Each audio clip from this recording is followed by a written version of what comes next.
看我身后，元上都遗址。我现在在内蒙古大草原呢啊。这个元上都啊，就是忽必烈建立元朝时候第一个首都，就在我身后这个大草原呢。这个地方位于内蒙古的锡林郭勒上啊，正蓝旗。带大家进去逛一下啊。门口是售票处，现在旅游淡季，人比较少。它这个遗址特别大，这个地方都是地势平坦。简单说一下，这个元朝它有3个首都呢，这里叫元上都。忽必烈第2年呢就迁到北京了，北京叫做元大都。然后中间的地方还有个元中都。他们蒙古人啊，夏天就来这里避暑了，冬天的时候呢又搬到北京去办公了。然后中间的元中都呢就作为两地来往的这个中间休息的地方，所以他们是3个首都。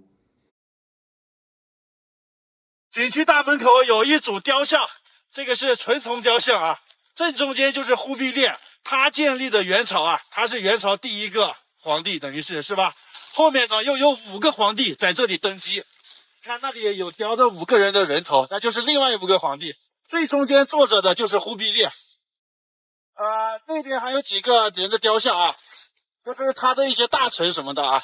然后据说马可波罗啊也来过这里，那里有个外国人的形象。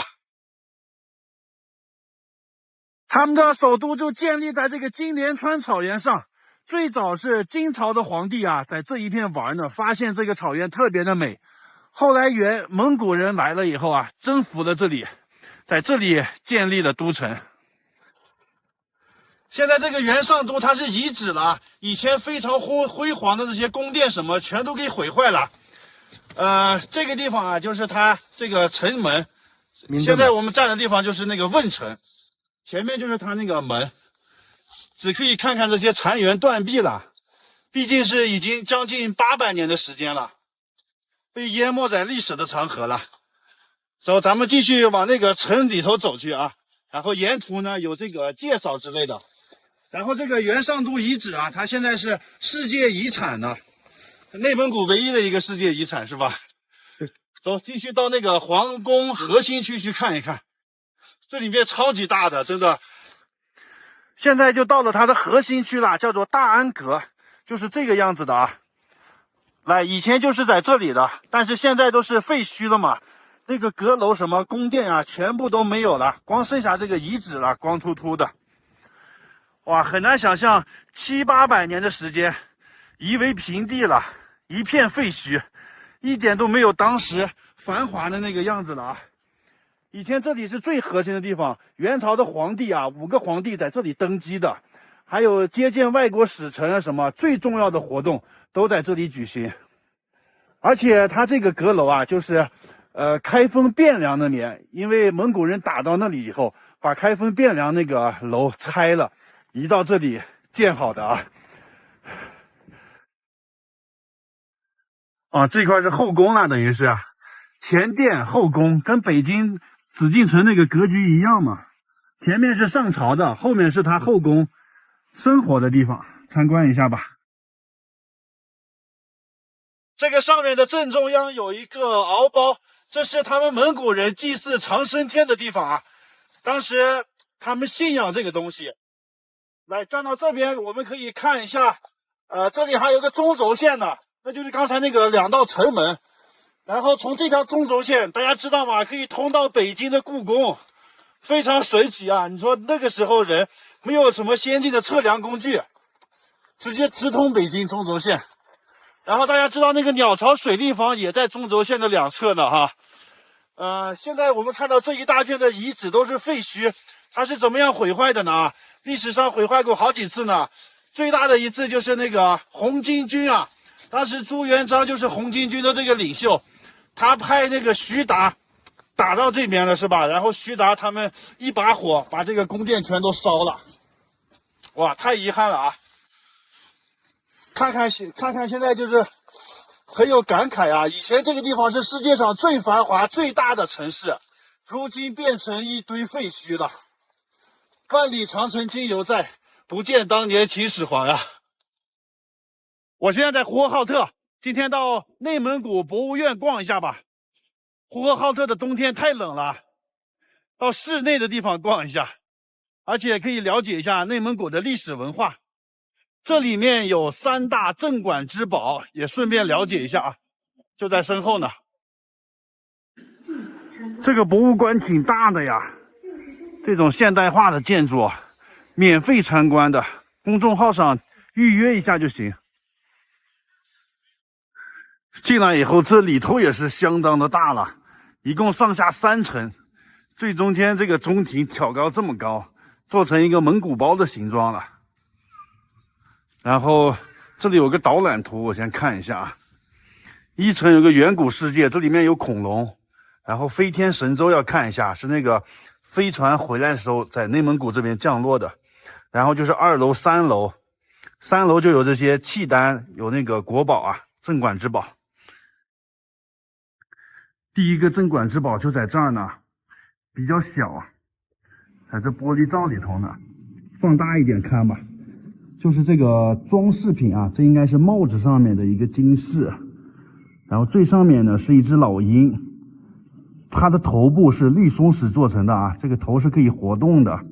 看老鹰站在这个地面上啊，这上面是有4组这个狼吃羊的形象，整体上呢就是老鹰俯瞰着狼吃羊这个画面，一看就非常有草原的特点啊。最上面还有这几个环，这上面雕刻的有老虎呀、羊呀之类的啊。为什么说它是镇馆之宝比较珍贵呢？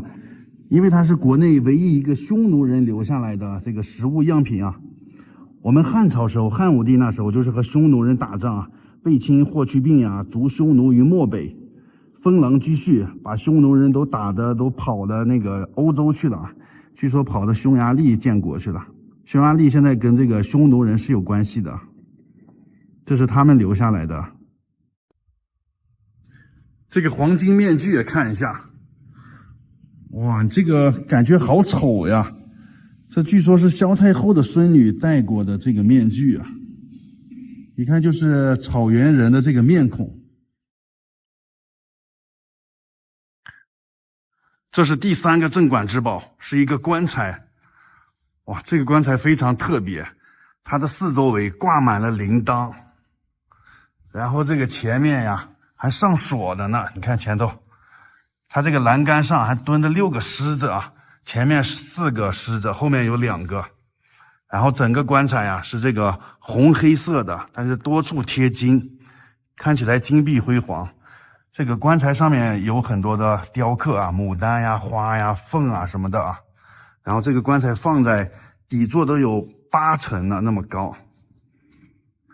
出土于内蒙古通辽的科尔沁草原上啊，至今不知道这个主人是谁，但是这么豪华的这个棺材啊，肯定是不得了的一位人物。你看他这个棺材走的时候，这铃铛会不会叮叮当当响啊？哇，感觉那个想起来鬼吹灯啊什么那些恐怖故事了。这个铃铛挂满了4周。这个棺材简单看看就行了，不要拍照了，看多了晚上做噩梦了。我看好多人在这拍照呢。这边就是航天飞船的模型了，杨利伟升天就坐了这个长征2号火箭上天的。你看这个火箭这么长啊，每一部分是干啥的呢？最下面绑着4个这东西，这是助推器，里头是燃料，升空没多久，燃料耗尽就把它扔掉了。然后这个火箭又分了1级火箭，然后这上面是2级火箭，最上面整流罩什么的啊，这个杨利伟就坐在最上面这个地方。那里不光坐的人，还有很多的货物也装在这个上头。哎呀我去，这么长的火箭啊，真正有用的送到太空中的就这么一点点。美国那个马斯克那个火箭回收，其实回收的就是这个第1级的火箭，用筷子把它夹住，就是第1级火箭。先看恐龙吧，它怎么这姿势呢？像是猎狗一样啊。这边还有好几个恐龙，这应该都是真的吧？博物馆里面应该都是真的啊。然后这个恐龙这么大，有的是吃肉的，有的是吃素的，怎么样分辨它吃啥呢？其实很容易看啊，看它的脖子，脖子短的那个长相凶一点的就吃肉啊，脖子长的那种一般都是吃素的。那么大的恐龙啊，都是吃素。为什么恐龙灭绝了？地球上没有足够的食物让它们吃了。这边的是恐龙蛋，恐龙蛋长这样子的。恐龙那么大，它的蛋只有这么小啊。它的蛋，相当于2个拳头这么大吧，比鸵鸟蛋大一点吧。这里面展品太多了啊，简单逛一下都得2、3个小时呢。我就简单拍了拍。好，就这样吧，拜拜。